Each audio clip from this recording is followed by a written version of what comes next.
welcome dear students. Today we will be discussing a topic that is laws governing Christian and Parsi marriages. First, objectives. Concept of marriage among Christians and Parsis. Conditions for a valid Christian and Parsi marriage. Provisions relating to registration of these marriages. Various types of matrimonial reliefs available under Christian and Parsi laws. India, also known as Bharat or Hindustan, has its population including Hindus, Muslims, Christians, Buddhists, Jains, Sikhs, Parsis, etc. The outstanding vision of its secular culture incorporates the religious sentiments of all of them and advances the position where they are allowed to follow their personal laws in various matters, whereas the criminal laws of the land are applicable upon all citizens impartially without any reference to their religion. Is it altogether important to note that even a major portion of civil laws are applicable upon them equally. Therefore, the Indian Penal Code 1860, the Code of Criminal Procedure 1973, the Indian Evidence Act 1882, Code of Civil Procedure 1908, etc. are made applicable on all of them. But when it comes to issues relating to their matters concerning marriage, divorce, maintenance, guardianship, succession, inheritance, adoption, etc., the inhabitants are allowed to follow their set of personal laws which are fundamentally different from one another. While few laws have been codified, some are still remained out of the ambit of legislative enactments.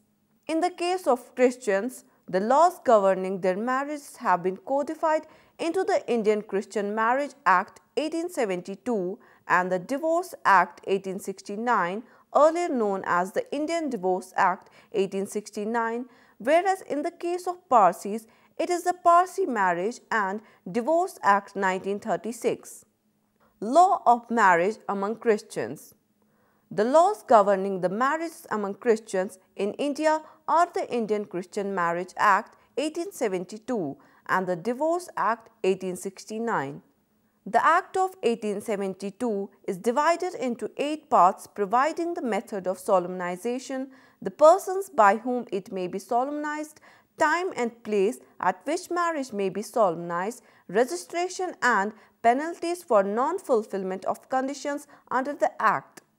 A different set of rules of procedure for solemnization of marriages of Indian Christians, that is, the Christian descendants of natives of India converted to Christianity as well as such converts, and on the other hand for persons who are not Indian Christian is provided under the Act.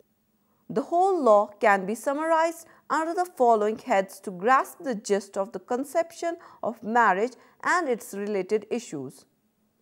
Conditions.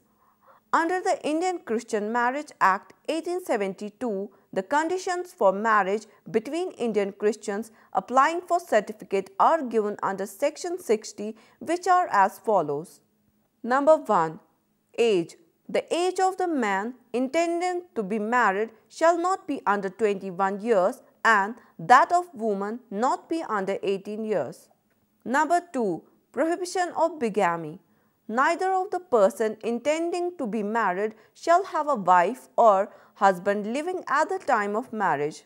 Number 3. Oral declaration. An oral declaration before a person authorized under section 9 and at least 2 credible witnesses shall be made by both parties as, I call upon these persons here present to witness that I, A.B., in the presence of Almighty God and in the name of Lord Jesus Christ, do take thee, C.D., to be my lawful wife or husband, or words to the like effect. Persons by whom marriage may be solemnized. A marriage solemnized in non-accordance of the Act is a void one. Therefore, inter alia, the marriage needs to be solemnized by the persons authorized under the Act as listed under section 5 of the Act. These include any person who have received episcopal ordination, that is, a person who dedicates his life for religious purpose and has undergone the process of the same, any clergyman of the Church of Scotland, any minister of religion licensed under the Act, by or in presence of a marriage registrar appointed under the Act, and any person who is licensed to grant certificates of marriage between Indian Christians. It is mandatory for the person received episcopal ordination and for clergymen to solemnize the marriage according to the rules, rites, ceremonies and customs of the church of which he is a minister or clergyman, as the case may be. The state government may appoint under Section 7 one or more Christians to be the marriage registrar or registrars for any district subject to its administration. If there are more than one registrars, the government shall appoint one of them to be the senior marriage registrar. If the parties are Indian Christians, the marriage can be solemnized by any of the above persons or particularly by a person licensed under Section 9, where the state government can grant such person the license to grant certificates of marriages between Indian Christians. The license can be revoked and such grants or revocation shall be notified in the official gazette. Procedure and ceremonies. Every marriage under the Act can be solemnized at any time between the hours of 6 in the morning and 7 in the evening as provided under Section 10. An exception is available to the clergymen of the Church of England and Rome who can solemnize at other times if they are authorized by the bishop to whom they are subordinate. The limit about time is not applicable to the marriage to be solemnized by the clergymen of the Church of Scotland at all. Again, the place of marriage should be the church where worship is generally held according to the norms of the Church of England, unless there is no such church within 5 miles, or if the clergyman has a special license from Anglican bishop, Section 11. Out of the persons mentioned under Section 5, the first two can solemnize the marriage in accordance with rules, rites, ceremonies and custom of the church of which he is a minister. The clergyman or the minister conducts the whole ceremony, in front of whom the parties to marriage bestow upon each other their confidence and acceptance for marriage.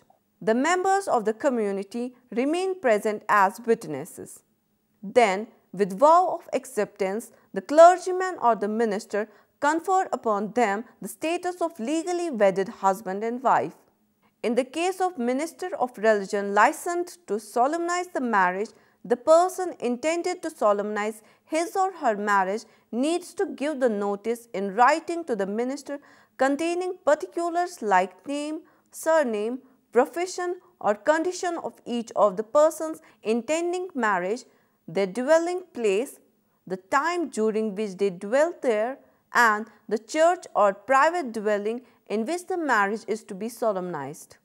The minister will make sure that the notice has been affixed in some conspicuous part of the church, or if it is to be solemnized at some private dwelling place, then such notice shall be forwarded to the marriage registrar of the district, who will again make it possible to be affixed on such place. Section 12 to 14. A certificate can also be issued by the minister stating the fact of such notice having been given. The consent of father, guardian or mother, whoever is allowed excluding the subsequent one, of any minor is a prerequisite for his or her marriage. Section 19. The provision has no relevance after the enactment of Child Marriage Restraint Amendment Act 1978, which has raised the age of boys to 21 years and that of girls to 18 years. The newly enacted Prohibition of Child Marriage Act 2005 also incorporates similar provisions. Though, if solemnized, such marriage will be a valid one under the Indian Christian Marriage Act 1872. After fulfilling the above requirements, the minister may solemnize within 2 months the marriage according to such form or ceremony as he thinks fit. The presence of at least 2 witnesses besides the minister is also a condition precedent, section 25 and 26. The non-compliance of the time limit of 2 months will result in the voidability of given certificates and all proceedings, if any. As given under section 5, a marriage may also be solemnized by marriage registrar appointed under the Act as prescribed under Part 5, sections 38 to 59 of the Act. The provisions are more or less on the same pattern that are provided for marriage before the minister of religion. An oral declaration shall be made by the parties of acceptance of spouse in marriage at the time of marriage. Now we will discuss about registration. The minister or clergyman of Church of England, Rome or Scotland, as the case may be, needs to keep a register of marriages and shall register all the marriages therein they have solemnized, which are to be subsequently sent in copy thereof to the Registrar General of Births, Deaths and Marriages. Any person who has received episcopal ordination but does not fall under the category of the above persons can solemnize the marriage and will register in duplicate the marriage in a marriage registered book to be kept by him. A separate registered book will be kept in case of marriage of Indian Christians solemnized by minister, clergyman as the case may be, section 37. No marriage will be registered under Part 4 if the marriage is solemnized by marriage registrar or if the marriage is solemnized between Indian Christians under Part 6. If the marriage is solemnized by or in the presence of a marriage registrar, then it should be registered by him in line with provisions of Part 5, whereas in the case of marriage of Indian Christians, the person authorized for such marriages will keep a registered book and send the deposit of extracts to the Registrar General, section 62. Now we will discuss forms of marriage. On the basis of its validity, a Christian marriage can be of 2 types as under. Number 1. Valid marriage. A marriage solemnized after fulfilling all conditions as given under section 60 of the Indian Christian Marriage Act 1872 is a valid one. Number 2. Void marriage. A marriage may be declared null and void under any condition mentioned under section 19 of the Divorce Act 1869 if number 1. Impotency. The respondent was impotent at the time of marriage and continues to be so at the time of institution of suit. Number 2. Prohibited degree of relationship. The parties are within prohibited degree of consanguinity where natural or legal or affinity. Number 3. Lunacy or idiocy. Either party was lunatic or idiot at the time of marriage. Post-marriage idiocy or lunacy does not make the marriage void. Number 4. Bigamous marriage. The marriage is a bigamous one.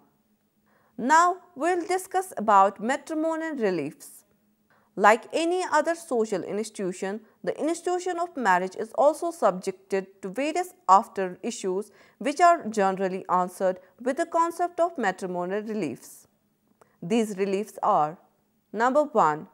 Restitution of conjugal rights.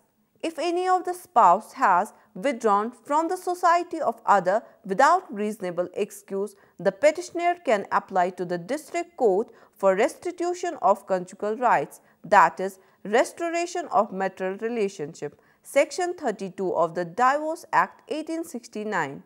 Number 2. Judicial separation. Section 22 of the Divorce Act 1869 provides for the grant of degree of judicial separation for 2 years to the parties on the ground of adultery, cruelty or desertion of any one of them, and such degree shall have the effect of a divorce, a mensur et tura. Number 3. Divorce. A marriage can be dissolved by way of divorce on any of the grounds mentioned under Section 10 of the Divorce Act 1869. These are adultery, conversion of religion, incurable unsoundness of mind for 2 years, virulent and incurable form of leprosy for not less than 2 years, suffering for venereal disease for not less than 2 years, whereabouts of the spouse are not known for 7 or more years, willful refusal to consummate the marriage, non-compliance with restitution of conjugal rights for a period of 2 or more years, desertion for 2 or more years, or treatment of the spouse with cruelty which cause him or her to believe that it would be harmful or injurious to live with the respondent. A wife may also present a petition on the ground that husband has been guilty of rape, sodomy or bestiality since the solemnization of marriage. A decree for dissolution of marriage by mutual consent of the parties is also possible in compliance with Section 10A of the Act. Number 4. Nullity of marriage.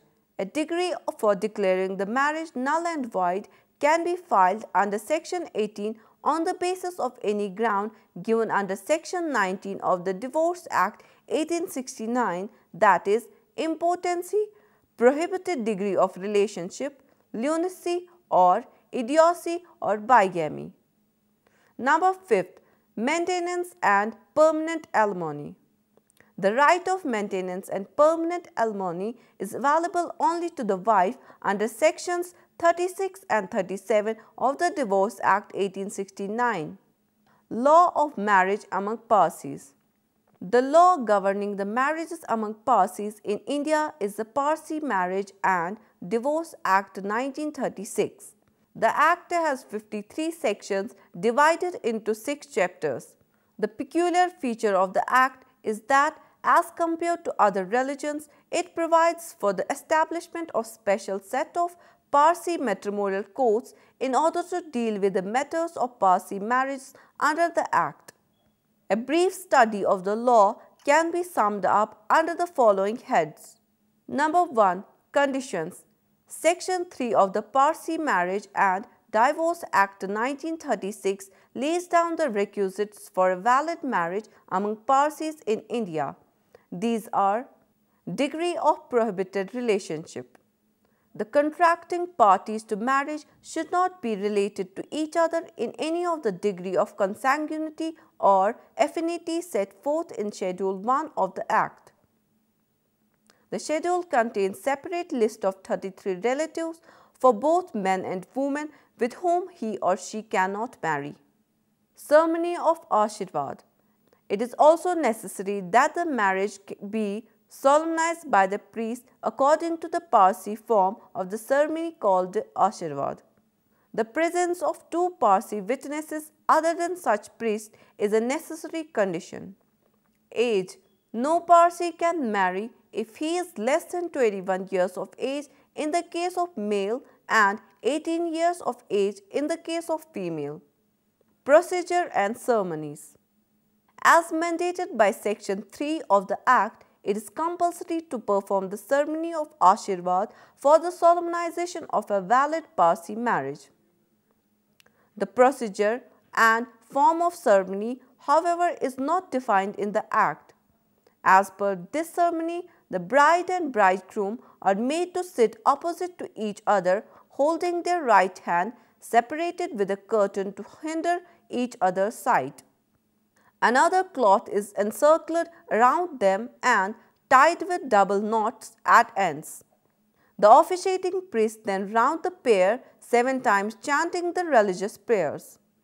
This is followed by burning of incense sticks and dropping down of curtain between the couple. They are given some amount of the rice to throw at each other. After this, 2 priests standing on sides of both of the parties recite the Ashirvad and blessings are made upon them. More prayers are recited, concluding with the final prayer called Tandurusti, that is, blessing invoking to bestow upon them physical strength, energy and health. With this, the marriage is said to be finalized between the couple.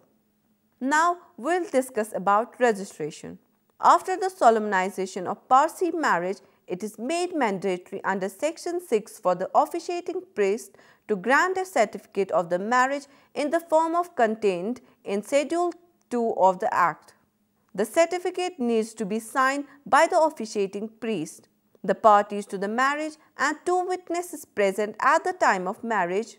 Afterwards, the priest shall, along with a fee of 2 rupees to be paid by the husband, send such certificate to the registrar of the place at which such marriage is solemnized. The registrar will enter the certificate in a register to be kept by him and is entitled to keep the fee of 2 rupees. A certified copy of marriage certificates will be sent to Registrar General of Births, Deaths and Marriages, Sections 8 and 9. Now we will discuss about matrimonial reliefs. The matrimonial reliefs available under the Parsi Marriage and Divorce Act 1936 are: Number 1. Restitution of conjugal rights. The right is available to both the parties in case if the other spouse has deserted or without lawful cause ceased to cohabit. Section 36. Number 2. Judicial separation. A decree for judicial separation can be passed on any of the grounds for which a person could have filed the suit for divorce under the Act. Section 34. Number 3. Divorce. A marriage can be dissolved when the whereabouts of the spouse are not known for 7 or more years. Section 31. A spouse can also obtain the decree for divorce on the grounds namely non-consummation of marriage within 1 year after its solemnization, unsoundness of mind at the time of marriage and continuity of same till the date of suit, unsoundness of mind for 2 years in an incurable form, pre-marriage pregnancy by person other than the plaintiff, committed offence of adultery, fornication, bigamy, rape or unnatural offence, treatment with cruelty, caused grievous hurt or infected the plaintiff with venereal disease or compelled the wife to submit herself to prostitution, is undergoing sentence for 7 or more years, desertion for at least 2 years, non-fulfillment of maintenance order and non-marital intercourse for 1 year or more since such order and on the conversion of religion. Section 32. Besides this, non-resumption of cohabitation within 1 year after the passing of decree of judicial separation or no restitution of conjugal rights within 1 year after the passing of decree of restitution of conjugal rights also become the ground of divorce under Section 32A of the Act. A divorce by mutual consent is also possible under Section 32B of the Act. Nullity of marriage. The impossibility to consummate the marriage due to natural causes becomes a ground for declaring the marriage and void under Section 30 of the Act. Permanent alimony and maintenance. The right to permanent alimony and maintenance is available to both the spouses under Section 40 of the Act. With this, we come to the end of today's lecture. Hope you have understood it well. Thank you for watching.